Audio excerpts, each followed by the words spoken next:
And gentlemen, welcome to another Long Walker live edition.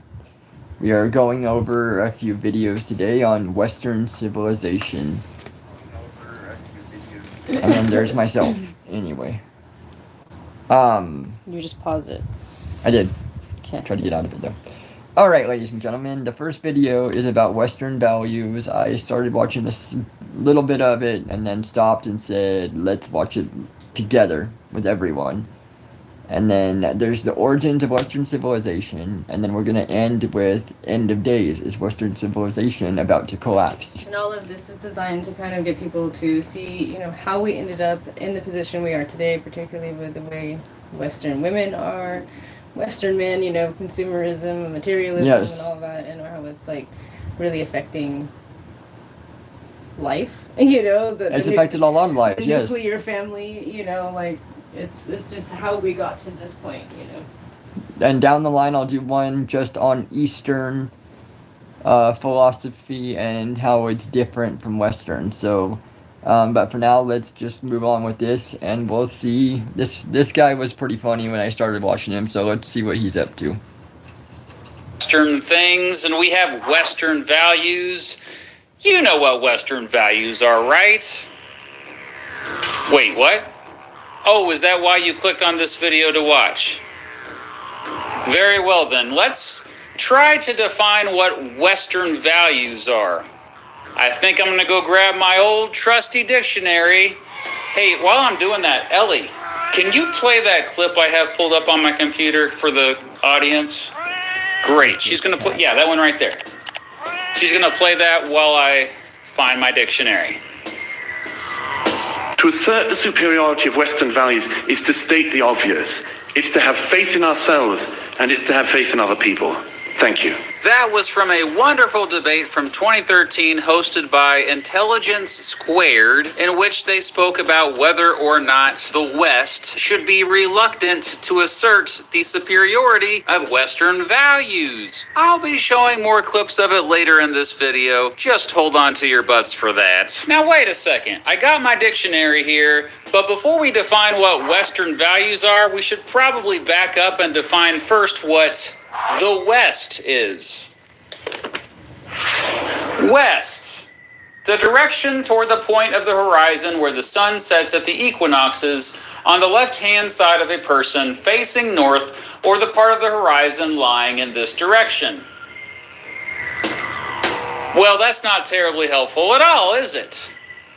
Now, you may be thinking, Mr. Beat, you should already know what the West is. We all know what the West is, right? After all, I spent at least hundreds of hours studying for overpriced Western civilization classes I took in college. And yet, years later, I still found myself Googling what the West Yeah, don't get me started on colleges now. College ends up being a complete waste of time for most people nowadays, especially here in the States. It's... And you want to know where colleges started? Yeah, we're... Holy Roman Empire. There you have it. Mostly in Greece, and they still use the Grecian, they do the togas and they have their sororities and their fraternities, are all based on the Greek system. Yes, they are. It's like they even have Alpha, Delta in their name. It's all They do. It's all Greek. So of course it's collapsing. Little button comes up. Do you want to know more?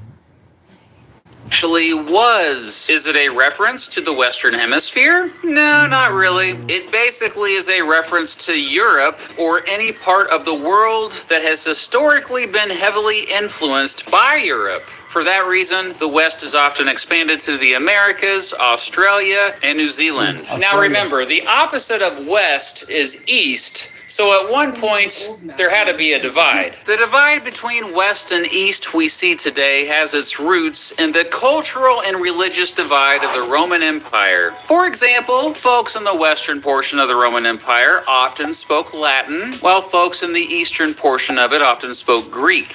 Later, the divide became more evident when the western portion no longer was a thing, yet the Eastern Roman Empire, or Byzantine Empire, continued on. And then in 1054, there was the East-West Schism, aka the Great Schism, which was the first major split of Christianity. After it, there were now two denominations in Christianity, the Catholic Church in the West and the Eastern Orthodox Church in the East. This split, combined with the early Muslim conquests that spread Islam throughout Western Asia and Northern Africa, made it so that Western Christianity developed a more separate identity. Oh, and values, supposedly. When European explorers began to travel the globe to conquer and colonize foreign lands, they brought these values with them, and missionaries followed them, who eventually were successful at converting millions to Christianity, or I should say, Western Christianity. So, where these ideas were not heavily influenced were presumably not, quote, the West. If you've got 9 minutes, I strongly recommend my friend Dom's video called What is the West over on his channel, Cogito. He goes into it much deeper than I just did. Okay, so now that we've gone over what the West is, now let's attempt to define Western values. Are they simply the values that people who live in the West have?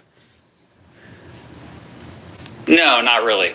More on why that is in a bit, but know that Western values are rooted in Western civilization itself. Western civilization is the heritage of customs, belief systems, social norms, political systems, economic systems, and technologies of the West. Basically, the values attached to Western civilization are Western values. More than anything, Western values have been most influenced by the big three: Greek philosophy, Roman law, and Judeo-Christian culture. But to assume those three influences didn't overlap with other influences outside of the West is silly. For example, there are quite a bit of similarities when it comes to Western and Eastern religions. And here's another thing. When I researched examples of so-called Western values, I began to realize that these are values that most human beings have, whether they live in the West or not. Values, as we understand them, we know what they are. They are liberal democracy. They are a culture of human rights. They are, and this is very important, freedom of expression.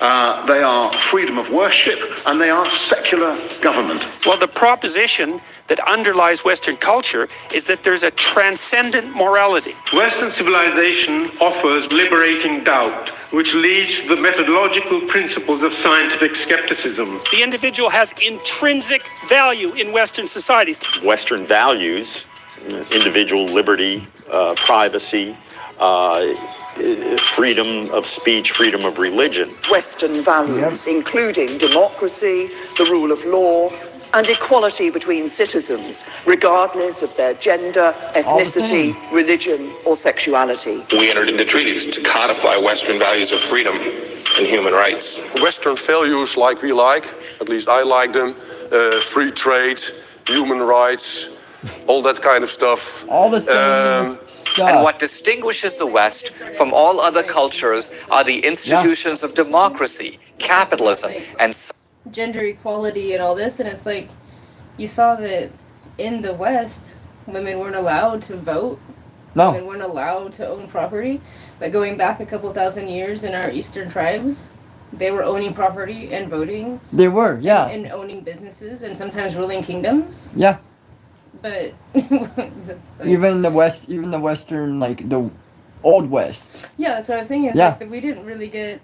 Women didn't really get the same amount of rights here until, just like 100 years ago, a little over 100 years ago or so. Yeah. So it's like that was all Western. That was all like West. What are we talking about? Gender equality and everything. It's like, I know. Please.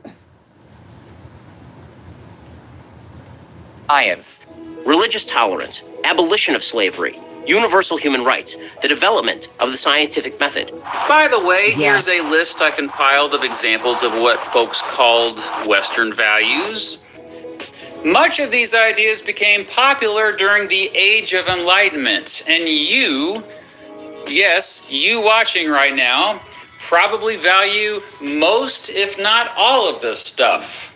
I mean, the only ones on the list that might be a bit controversial are probably the capitalism one, or maybe the morality comes from a higher power one. Okay, maybe the free trade one too. Some of these seemingly contradict each other, but overall, even if you don't live in the West, you share many of these same values. And for that reason, The world is overwhelmingly Western. now, it can be problematic when folks say that those values I just mentioned are exclusively Western values. Take that last video I just played for you. A little later in that video, Ben said, These are accomplishments of a scope and scale that only the West can claim. this is simply not Wow. true. We've seen these values Wow. in other parts of the world throughout much of human history. For example, hundreds of years before the scientific revolution happened in Europe, science thrived in the Islamic world of the Middle East and Northern Africa. China has valued science more than 1,000 years before that. Some historians also argue that ancient China also had a version of capitalism with competitive markets, free trade, and private property. In fact, during the Qin dynasty, most property in China was privately owned. Again, the West doesn't, quote, own these values. Another thing that can be problematic is when folks say Western values are far superior to all other values, to a point where forcibly spreading them around the world is okay. The rights which the West has nurtured and brought up exclusively, the West has nurtured and brought up, should be and can be extended to other people. If we do not assert our values, ladies and gentlemen, who will? That's the second clip I've shown. And ladies and gentlemen, there you have it. That is dominance. That is the Western trying to enforce their laws to everybody, like they have been doing for quite a while. We know better than you, because we've been doing this for a couple hundred years and it worked out for us, right? Exactly. But it didn't really. Because our people hate us. But, you know. It's good. You from the extremely influential British author Douglas Murray. Here's another one. Ironically, no one knows this better than those refugees who truly did assimilate and who defend Western values. Extraordinary people like Somali-born Ayaan Hirsi Ali, who left the Netherlands because she believed in the principles of the Enlightenment more than the Dutch did. Or Hamid Abdul Samid in Germany, whose life is threatened by fellow immigrants because he defends European values. Murray has made a... What's up? Before they were talking about the Age of Enlightenment, right? Yes. That was the point where like science started to overrule all other things. You know, they wanted more critical thinking. They decentered religion. They upscaled science. They call it the Age of Enlightenment. Yes, it did. When we talk about enlightenment, it's in a really spiritual meaning, right? Yeah. So I always found that offensive. What are we going through now? The woke age. And it's supposed to be awakened, which is supposed to be something deeply spiritual. But the wokeness is like all about science and decentering religion and not having any faith. It's like the same thing. Yeah. Woke, enlightenment. They like use the very word that means something and create a mockery. And turn it around so that you don't want to be called it. Right. Make a mockery of it, you know? That's the devil. It is. That's crazy. Career out of promoting and celebrating so-called Western values, consistently calling for spreading them around the world. So has this dude, the historian Niall Ferguson. In Ferguson's influential book, Civilization, the West and the Rest, he explains why Western values have dominated the world. Much of his argument centers on the Enlightenment being centered in Europe and the unique circumstances that directly caused the Enlightenment. At the end of the book, which he published in 2011, I should say, he argued that the West had actually lost its edge on the world and that China, along with the rest of the world, would soon be catching up. I gotta say, you may not have heard of them, but Murray and Ferguson have greatly shaped the discourse about so-called Western values over the past 10 years, especially with regards to the Islamic world. Whenever both have talked about the Islamic world, they talk about it as if it is diametrically opposed to Western values. I mean, mean, I do get their points, especially when you look at Sharia law and its effect on how women, the LGBTQ community, and atheists are treated in places like Afghanistan and Saudi Arabia. But then you're ignoring all the reform movements within those countries. For example, some within the Sawa movement in Saudi Arabia have actively called for more rights for women over the past few decades. In another Islamic country, Iran, women have led protests in recent years against laws that require that they must wear hijabs while in public. I don't think Murray and Ferguson mean harm. But often when they talk about the values of the so-called Islamic world, we hear only about the extremists. And you know, pointing to extremists as representative of an entire religion has often been a convenient way to discredit an entire country or culture. Imagine if the world only associated the United States with its extremist groups. Yeah, that's one thing, is that I can say for sure that I know a couple of people who will think, oh my god, well no, that group of people is just terrible. You know, all of Islam. All of Islam, when they're not. Like you said, there's extremists, and we have them here in the United States too. Yeah, it would be like if the rest of the world saw Christianity being represented only by the Westboro Church or the KKK. Yeah, exactly. You know, and they would think all Christians are like that, when it's just like one little group of assholes that's... that are causing issues. Exactly. Like, don't go to the United States, am I right? All those white nationalists over there. In fact, this oversimplification has caused a modern worldwide culture war between the West and, quote, the rest. In other words, there are now at least tens of millions of people out there who think that their Western values make them better people than those with the non-Western values. It also has arguably led to an increased fear of immigrants. So Europe has had a culture, a distinctive culture, a series of them for like thousands of years. All of a sudden, a ton of people move in who disagree with the tenets of that culture, and they're changing it. Often when we see Western values brought up these days, it's by people afraid we are apparently losing our Western values. All of the successes of America and the Western values that gave birth to America are being eroded as we speak. The results that are finally being revealed represent a litany of assaults on not only traditional Western values, but attacks on fundamental free speech. Western civilization is our birthright. We've got to fight to preserve it, not just with airstrikes, but with a vigorous defense of our common values. Nothing matters more than that. But hold on, I thought NATO was protecting Western values. So although NATO is considered a military alliance, it has the added benefit of promoting Western values. Unfortunately, white supremacists have also latched on to so-called Western values as a way to justify their racist beliefs. Specifically, they often bring up Western values when promoting the white genocide conspiracy theory, which revolves around the beliefs that powerful people are trying to prevent, quote, white people, whatever that means, from having kids so that the world becomes, I don't know, less white or something. Remember, race is a social construct. It has no genetic basis and was a term invented by one group of people. That's one of the biggest things going around right now, is the no... Child-free by choice. Yeah, child-free by choice. Or the dinks, dual income, no kids. And like, oh god. I will do reactions on those pretty soon too. I was actually going to do a live on my channel discussing this because it's something I've been working on for the past couple months, and it's been just milling about. And JP's talked about, and Brett's talked about, and a few other things, and I have some from both sides, and it's like, maybe we can do a collab together. And yeah, that works. You hear that, ladies and gentlemen? Daughter of Otten will be doing some stuff on that, and hopefully I'll get together with her on that, and we'll get something big going for that one. I'll feature that, because I need to do something for my channel anyway, so... still waiting on Silk Street to get back to me on when he wants to do something. Or what he might want to do.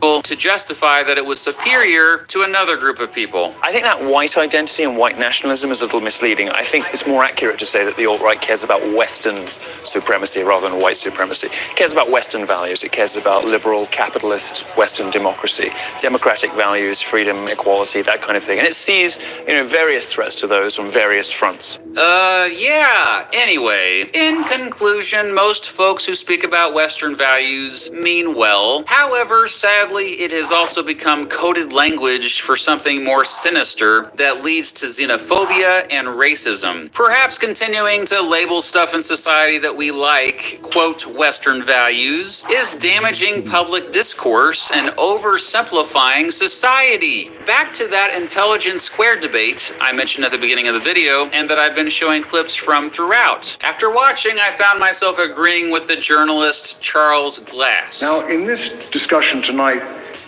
no one on our side is going to say that Eastern or Southern or whatever is a non-Western value is superior. We're merely calling upon you to think carefully what you mean when you say that your values or your race or your culture is superior to all others, not just Islam, but to all others in the world. We know what that leads to. Here's another video I came across from 2013 where this woman from Jordan calls out Eric Schmidt, the former CEO of Google, after he talks about spreading Western values around the world. Earlier on in your presentation, you spoke about Western values and bringing Western values to the rest of the world. And I don't want to come across as the chippy foreigner, but please can you move beyond that language and recognize that they're not exclusively Western values. Respecting human life and the rule of law. These are also Muslim values. These are values that go across the world. And as an international corporation with such a global reach, I would really appreciate it if you would lead the way by moving beyond that terminology. I agree with that. I believe that calling values Western does more harm than good. No one has to own values, and geotagging them is counterproductive. It can lead to nationalism and xenophobia. Here's a video where I present how nationalism can be problematic, by the way. Basically, we all love most of these things. Let's just stop being lazy with our language and making it us versus them. Let's just call them values.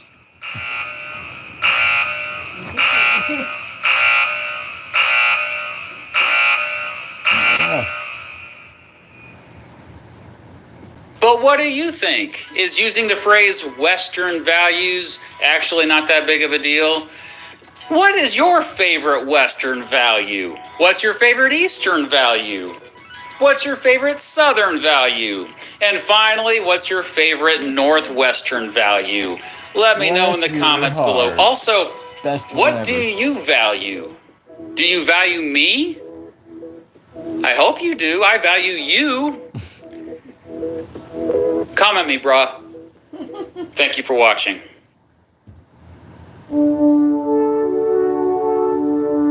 Alright, so there's the first one.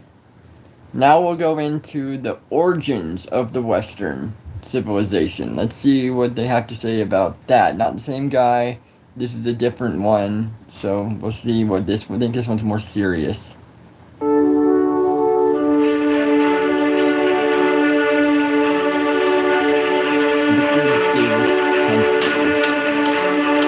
Odyssey of Western civilization.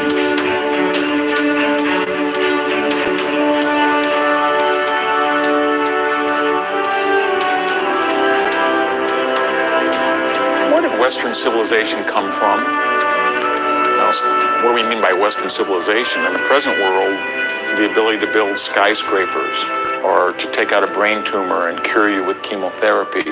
Where did that system come from? Because it seems to me that I will say the medicine has been a very advanced process now.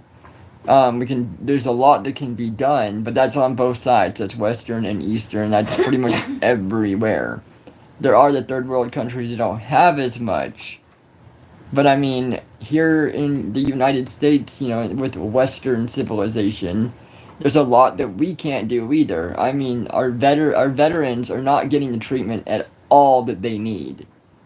It is very sad to see. I mean, I have personally helped a few that were down because of it, and that we got addicted to pills and everything else because the doctors allowed them to and would not treat the underlying issues. Yeah, Dean and stuff like Yes. that. You know, he's always saying, oh, you know, like, gets so drunk on top of having all these pills and patches, Yes. and then say that some people mugged him, and you know, he just probably fell and stuff, and it was like always getting into trouble with people, and it's like, it's just really sad because it's like they serve their country and then they come back and have nothing but terror Exactly. for the rest of their life, you know. Yes, and Dean, the guy that I was taking care of, I mean, he was really bad. He would take pills along with drink. I found him, you know, passed out. I found him, he had sliced his foot open one day because he dropped a mug, shattered it, and stepped on it. There was blood everywhere that I helped him clean up and take care of. I mean, it gets really bad. Really mental stuff. Yes. Whether you're in Japan or whether you're in Colombia or Africa, people are being globalized and westernized. They want to take that system and replicate it or clone it within their own countries. Now, we know the origins are supposedly classical, Greek and Roman. In those terms, we have kind of a model of what Western civilization was at its origins. It was Athens and Rome, and then it was enriched by Judaism and Christianity through Jerusalem. And that meant that roughly from around 700 BC, with the rise of the Greek city-state, to the end of the Roman Empire in the 5th century AD, we had about 1,200 years of a globalized Mediterranean culture that provided the legacy for what we enjoy today. We can define it in a variety of ways. Literary, it's Homer's Iliad and Odyssey around 700 and 650 BC, Hesiod's works and days, the great tragedians, Sophocles, Aeschylus, Euripides, the great historians, Thucydides and Herodotus, and this influence carries on to Rome, Virgil, Catullus, Livy, Tacitus, ending perhaps with St. Augustine. Philosophically, we know the pre-Socratics, Plato and Socrates, followed by Aristotle, the Epicureans, the Stoics, Neoplatonic thinkers that combined the classical legacy with Christianity. We can do it through religion, not just early Christianity, but a sophisticated Roman Catholic Church who uses philosophical tropes to explain faith and religion. All of that we know as modern Western civilization and the ancient origins of it. So we can describe it, in other words. But where did it come from? We can go on a treasure hunt, as it were, in two different ways, time and space. Let's take the latter first.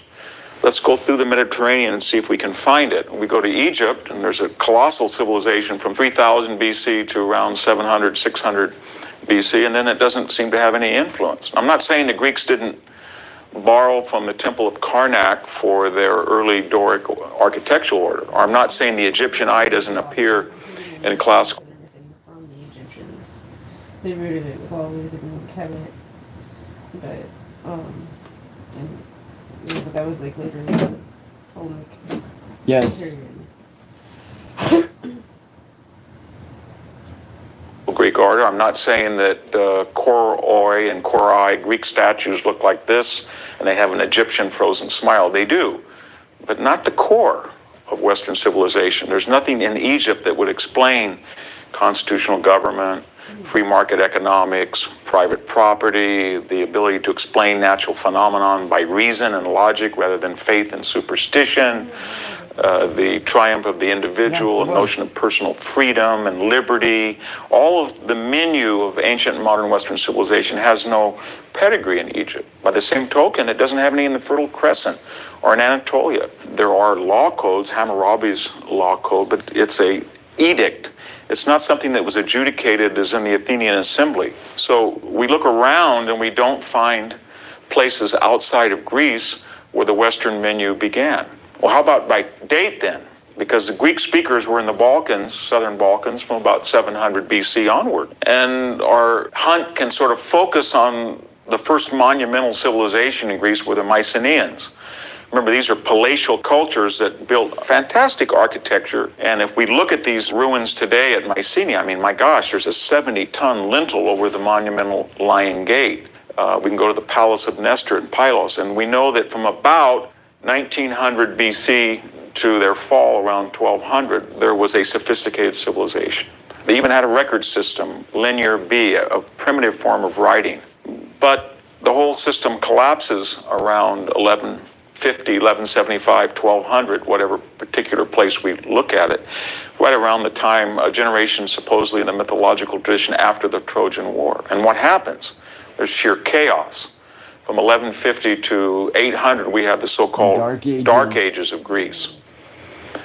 That monumental civilization is lost. People become nomadic. They turn away from agriculture to sheep and cattle raising. There's a barter system. The know-how of knowing how to write in linear B, writing Greek in linear B, is lost. And that would mean that somebody in 900 BC could walk along the ruins of Mycenae, and he would see the Lion Gate, and he might fall into a Tholos tomb. He said, my gosh, these were supermen. These were people that had names like Ajax and Agamemnon. They were probably Mycenaeans. In other words, most of the Greek mythological tradition in the Dark Age was trying to make sense of monumental ruins in their very midst that they couldn't explain. It was completely abandoned. We don't know if it was because of climate, disease, natural phenomena, the so-called sea peoples, but this monumental civilization had vanished. And in its place, we had chaos, desolation.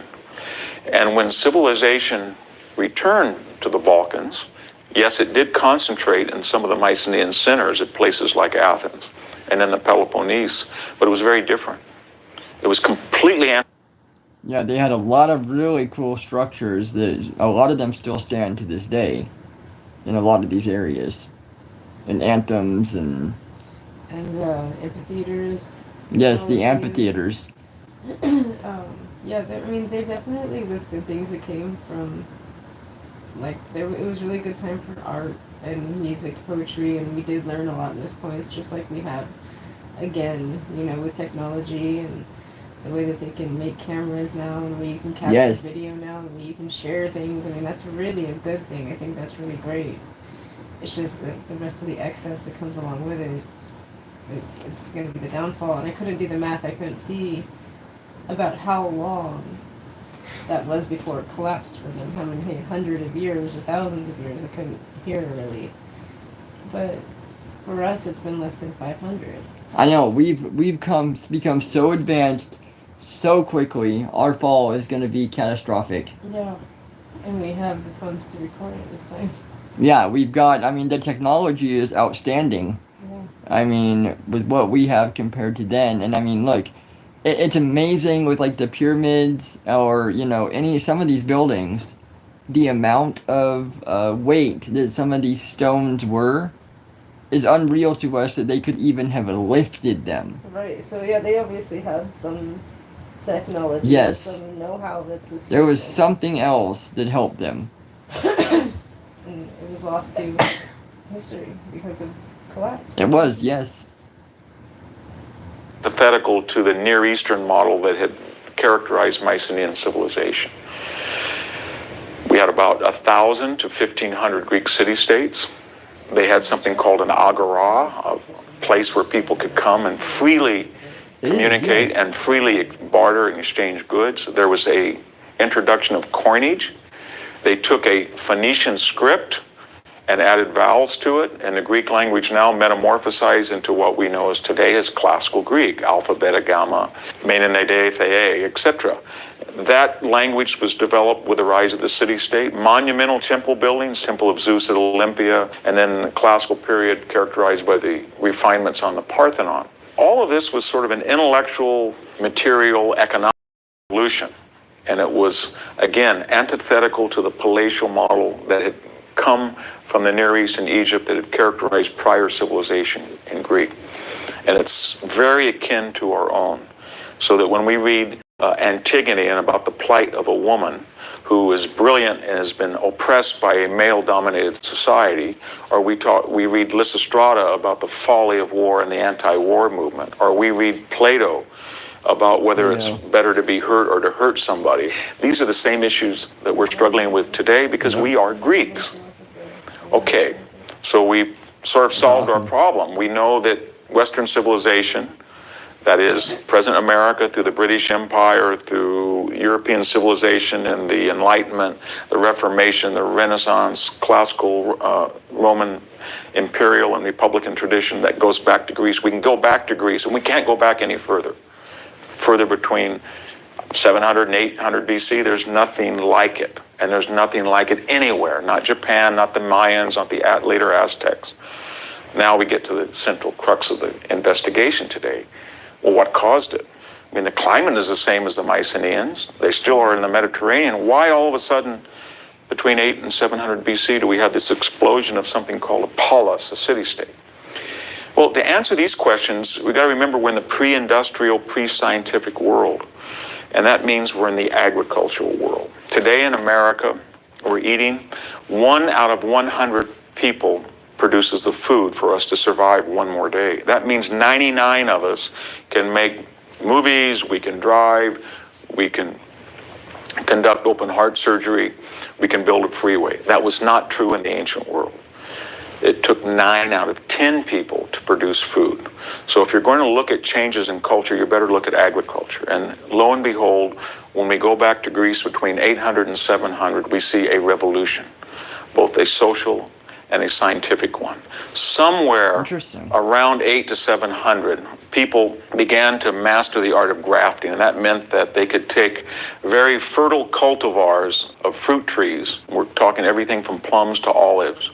I mean, everything that these people have done, you know, to get their jobs done back then, and then you look at our society and what has happened to it now, is outrageous. I think he's about to kind of explain how they got to it then, too, because he's right. It was like with everybody being focused on surviving and working those jobs to survive, it's like how on earth did they have so many scientific advancements?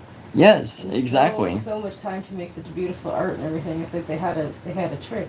Of course, they could do that in the Nile because they knew they had predictability within their crops and stuff, so they could, you know, store stuff. And so it was the same thing. They had the ability to focus more on art and culture and writing things down. So, yeah, I think he's about to kind of explain the same kind of bubble that's happening here. Like they got lazy. You know what I'm saying? They did, for sure. We're about to see that again. And graft them onto very durable species of olives that had roots. A wild olive is all root and no fruit, and a cultivated olive is all fruit and no root. So if you can combine the two, you can start to expand the area where these species can be grown and they're much more productive. At the same time, scientific agronomy started to investigate in everything from manures to putting lime on vines to stop birds from eating the crop, to understanding what was the precise dates to plant. It wasn't just empirical, it was theoretical and abstract, scientific, so to speak. And people started to gain the knowledge and how to master the Mediterranean triad of grapes, olive trees, and barley and wheat. What was it about these three species that the early Greeks mastered and allowed them to create a sophisticated society like no other in their past? Think about it for a minute. If you are out on a 10-acre plot of ground and you have to feed your family, what is it about these three crops? Well, wheat and barley, which ripen in the Mediterranean world from May to June, provide you with bread, the bread of life, a staple, carbohydrates. You can make a gruel, a soup out of barley, and so you have a stock staple food. A lot out of barley. That you can have a 10-acre farm, you can have 8 acres that you can plant of barley and wheat. And with scientific progression, you can get sophisticated species that are more productive than earlier species. Second, you can plant grapes. Now, what was so good about grapes? Well, think about it for a second. It gives you a non-perishable beverage through wine. If you have a staple grape crop, you have wine. You also have fresh grapes for 2 months out of the year, and you can dry them into raisins. And suddenly the parameters are starting to expand. An autonomous farmstead now has bread, barley soup, they have wine, they have some dried raisins, and they have fresh grapes in the summer. And we add now olive oil to the combination. What's so good about olive oil? Well, it provides almost every... And it's like, it's really kind of amazing the things that they were like luxuries to them. Yeah. And with the way what the Western is here in the States, and how we just have it in bulk at stores. Yeah. You just go and buy it. Box of wine. You need a box of wine. You know? Yeah. You don't have to like grow it. You don't have to cure it. You don't have to store it. You can just go and get it in a box. Yeah. And it's like grapes. You can pretty much get them year round now. Right. It's like they'll keep them in warehouses and bring them to stores. It's exactly how it started here. So they started like spicing things from Yes. certain regions and growing them where they weren't supposed to be. It's the same thing. It is. This is like just 2.0. I always feel like we're in the Greek age, and this is why it's like there's so many advancements. Yes. Like and I can't remember where it is, but it's somewhere like by Fort Tejon or whatever. They're putting in a 100% automated like Amazon distribution center. I think it is. I'll have to check that if I can't remember. 100% automated. automated. So what? Nobody's working there? Like nobody's gonna be working there. Yeah, that's what it said. 100%. So it's wow. Like, that means shipping. Yeah. Receiving. Imagine the errors. I mean, all these places when the fall of electricity comes. Yeah. They're done. Yeah, and nobody has the skills to talk to people and to sell things or to buy things or to grow things. Nobody has those skills because is true. They've stopped people for the past like 10 years. You got self-checkout. It's like they're making more need for jobs, but not giving people jobs. Exactly. It's like all AI. And I mean, they warned us. They said AI. They said, Nostradamus. That's the guy I was thinking of the other day. It's like he warned about artificial intelligence. He did, yes, and that's coming, and that will be the fall of humanity. It's like you always get like you think of like Terminators, like we're gonna have like literal battle machines. But no. It's like no, it's like the AI facial recognition, the fact that they're taking all the jobs away. And the mark of the beast. The mark, and then exactly. Pay with your palm. Pay with your palm. They're gonna make everybody do it, and it's not gonna be pretty, ladies and gentlemen. Yeah, everybody gets self-sustainable by like 2030. Yeah. I mean, try to detach by 2030 because it's gonna be rough. It will be. Cryptocurrency will take this country down, ladies and gentlemen. Do not buy into it. Yeah, it's like just grow gardens, Yeah. Grow gardens. That is the only sustainability. And learn how to pray. And going back on this a little bit to the whole luxuries and what they all had, I've got a story for everybody. We have my stepmother has a relative. It's her stepsister or I don't know what's no sister. It's her sister. Stepsister is her sister's daughter. So niece, right? Yeah. Okay, it's a niece, and she came from Kenya. And we had her come and stay at my dad's house when I was there. Really nice. But it's like when she was first there, the differences is amazing. She started stashing bread, like under her bed, because there it's a luxury to have that. Like you don't get it that often. And so she was trying to hoard it so that she had it. When like my dad and stepmom were trying to tell her, hey, listen, we can just go to the store and get you another one. You don't have to hide it under your bed. You don't have to do that here. Another telling thing with her was the transportation, the public transportation, the buses. She was just amazed that they had air conditioning, and she was amazed that she didn't have to stand up, that there was actually places to sit down. She had exactly. Just crazy the things that people take, just totally take for granted here. For sure. She's now been here for quite a while. I mean, it's been like what? Oh God, like 15 years, I think, don't know, probably. It was I was younger. Yeah, you introduced me to as your sister. Like your half sister or something, I think you said, or something like that. And he is very pale. And he did not warn me of this, and he does this so often because he literally does not see color like at all. It's kind of a bad thing because if you go to describe somebody, if you get like attacked, he doesn't see that. He doesn't see facial features. It's kind of a good quality. But he doesn't warn me of this. And I come in and she is very, very African, very dark, very beautiful, but the contrast was just crazy. It's like you're so white. And I was just like, yes. And her name was Patricia, and so it was like I had it in my. It was just so wrong for me to think that. I had a totally different image in my head, and I was put down for it. You know, it was like that was a reality check. And she's got a daughter now here, and they're doing really well. I mean, they're just awesome. She attached, and she did really well here. And then Kenny, you know, with hats and ball and yep. string, you know, they were just really cool people. Kenny, when he came over here, that was Patricia's brother, and he joined the military and is doing really well right now. Yeah, they were all really yeah. cool people. Really neat. All right, we'll try to get this a little bit finished. I'm gonna stop it here pretty soon and go on to the last. Okay. Yeah, we'll go ahead and finish off when the American Freedom is the where it's at. Just search that, and you'll find it. The origins of the Western civilization. So let's go on to this. It's about 10 minutes, and this will finish me up. The idea that Western power and influence are slowly going down, possibly as a prelude to a sharp drop, has been around for a long time. But it has become more important because of recent political events, like the election of Donald Trump as President of the United States. Some people think that by pulling out of international agreements, he is keeping his promise to make America great again, by putting the country's own needs first. For others, it's a risky move that could throw the whole world into chaos. In the meantime, Europe has its own problems back in the old world. But does that mean that the Western world as a whole is on the verge of collapsing? Stay with us to find out, and make sure to leave a like and subscribe to our channel so you can receive all of our freshly uploaded videos. It's not easy to use science to predict the future, especially since collapse and Western civilization are both hard to define.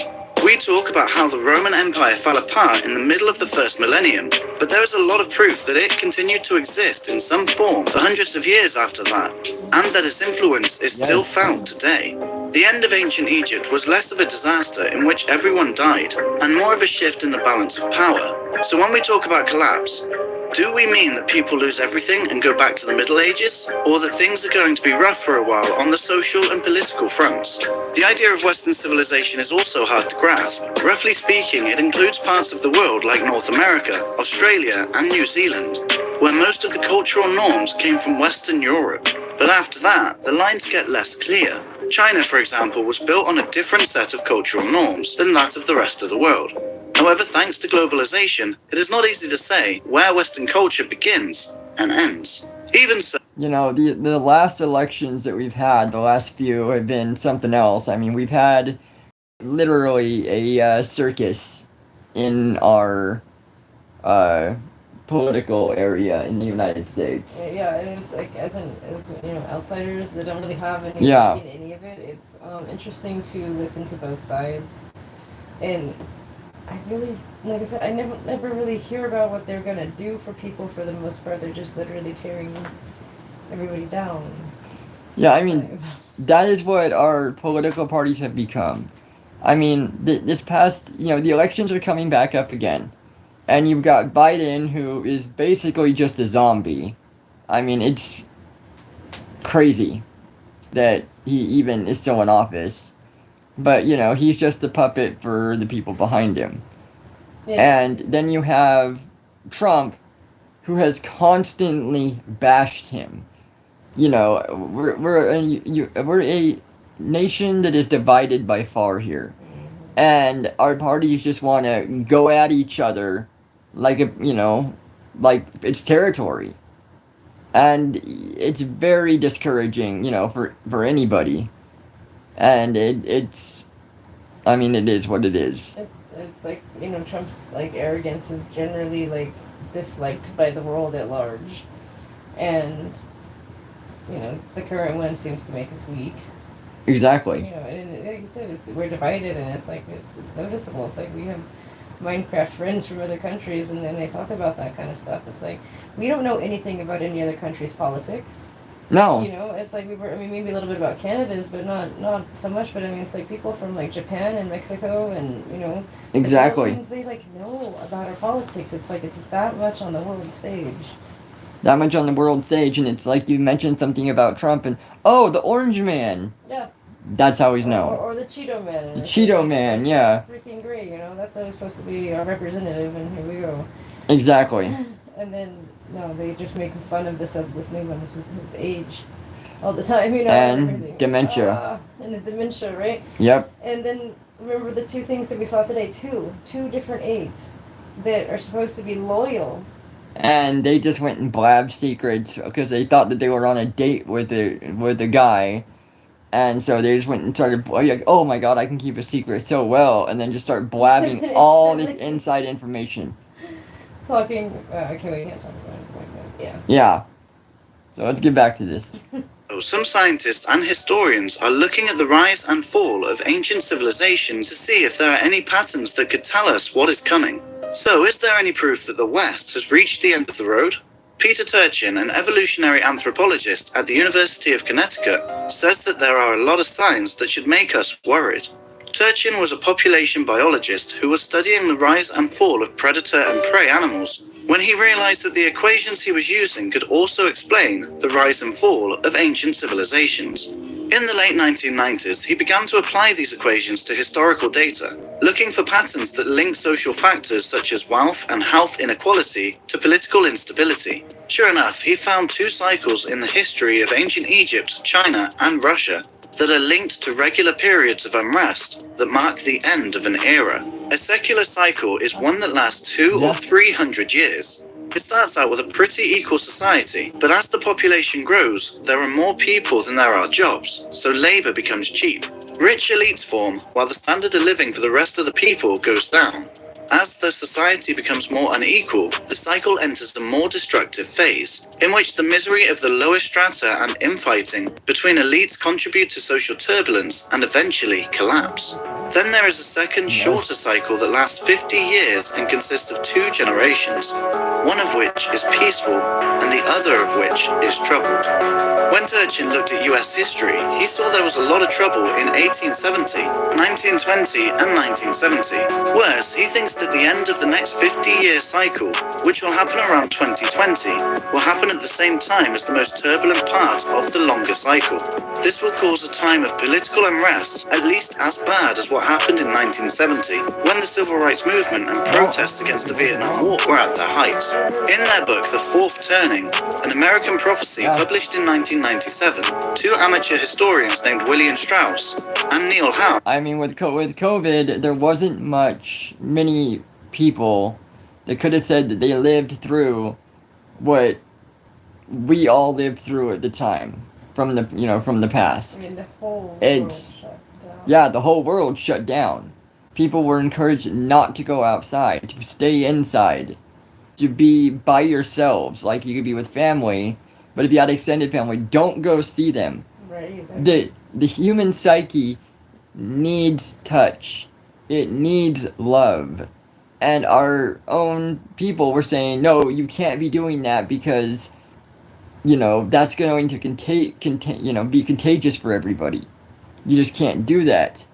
So they were separating everybody and demanding all these vaccines, which we never got any of. So, there's some people that did, some people that don't. Either way, that was everybody's choice. Yeah. But it's just amazing at what can be done, and the governments have proven what they can do. Like it was very most evident with these school-age children. People that didn't have children probably didn't notice it as much, but we didn't have even internet or anything at the time. No. And the kids not being able to go out and hang out with their friends, or give each other hugs, or they didn't even go to school. And then when they went back to school, they were wearing masks and they had to stay away from each other. And they couldn't play games. I remember they had to make up these really stupid games where they would kick this thing around the classroom. And everything. It really made an impact on the kids. There was massive depression and a lot of behavioral issues that sprung from that. And many people have pulled their kids now and sent them back because of it. Exactly. I mean, it's really divided a lot. It was really evident with the damn kids. Made a similar prediction. They said around 2008, the US would enter a time of crisis that would reach its peak in the 2020s. This prediction is said to have made a strong impression on Steve Bannon, who used to be the chief strategist for US President Donald Trump. Turchin made his prediction in 2010, before Donald Trump was elected, and before there was a lot of political fighting. Since then, he has pointed out that the current levels of inequality and political division in the US are clear signs that the country is moving into the downward phase of the cycle. Brexit and the Catalonian crisis are signs that the US is not the only part of the West feeling the strain. Turchin doesn't know what will happen next. He says that his model looks at large-scale forces and can't tell what might cause unease to turn into trouble or how bad things might get. Safa Motashari, a mathematician at the University of Maryland, is interested in how and why turbulence can sometimes lead to a crash. In nature, some prey always survives to keep the cycle going, but some societies that fell apart, like the Maya, the Minoans, and the Hittites, never got back on their feet. To figure out why, he first made a model in which human populations were predators and natural resources were their prey. Then he divided the predators into two groups with different levels of wealth, the wealthy elites and the less wealthy commoners. This shows that a society could fall apart because of either extreme inequality or lack of resources. However, a collapse is irreversible only when both of these things happen at the same time. Motashari says they keep each other going. Part of the reason is that the haves are protected by their wealth from the effects of resource depletion for longer than the have-nots. So they resist calls for a change of strategy until it's too late. This is bad news for the dangerously unequal societies of the West. A recent study found that the richest 1% of people now own half of the world's wealth. Since the financial crisis of 2008, the gap between the super-rich and everyone else has been growing. The West might have already run out of time. Motashari's group has shown that by quickly using non-renewable resources like fossil fuels, a society can grow by an order of magnitude more than it would have been able to with renewable resources alone. This means that the collapse of the society can be put off, but when the collapse is happening, it is much deeper, they said in the end. That sounds terrible, but not everyone thinks that the boom and the burst model works for today's world. Critics say that it might have worked back when people lived in smaller, more isolated groups, but not now. Can we really think that the US would fall apart in an internal war that would kill everyone? Scientists and engineers are working hard on solutions, and in theory, we can learn from the mistakes of other societies. Plus, globalization makes us robust, right? This goes back to what we mean when we say fall apart. Motashari's group defines historical societies based on strict geographical limits. This means that if some people survived and moved to find new natural resources, they would make up a new society. By this measure, even the most advanced societies have fallen apart, and the West could do the same. But it wouldn't have to mean the end of the world. Because of this, many scientists don't use the word collapse. Instead, they talk about a rapid loss of complexity. When the Roman Empire fell apart, new societies grew up, but their hierarchies, culture, and economy were not as advanced, and people lived shorter, less healthy lives. Turchin says that a loss of complexity across the board is unlikely right now, but he doesn't rule out a milder version of it. The breakup of the European Union or the US losing its empire through NATO and close allies like South Korea. Like the breakup of the European Union or the US losing its empire through NATO and close allies like South Korea. On the other hand, Yanir Bar-Yam of the New England Complex Systems Institute in Massachusetts sees this kind of global change as a shift in complexity, with highly centralized structures like national governments giving way to less centralized, overarching networks of control. Bar-Yam says the world is becoming one big whole. Some scientists like Bar-Yam even think that in the future the nation-state will be replaced by fuzzy borders and global networks of organizations that work together. Our cultural identity will be split between our immediate areas and global regulatory bodies.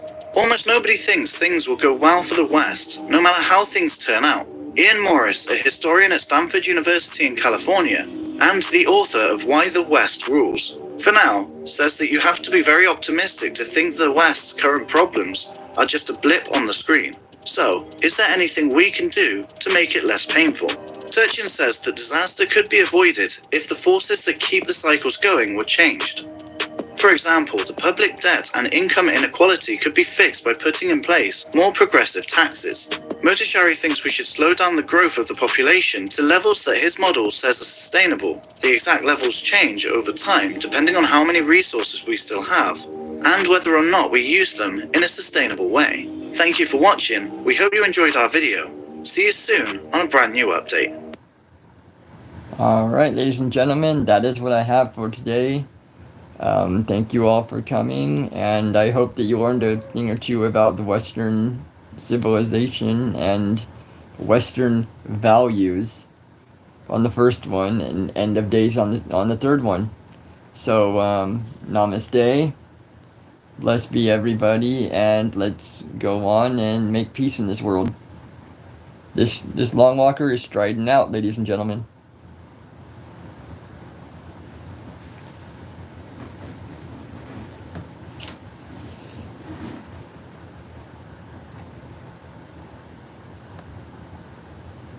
Now watch me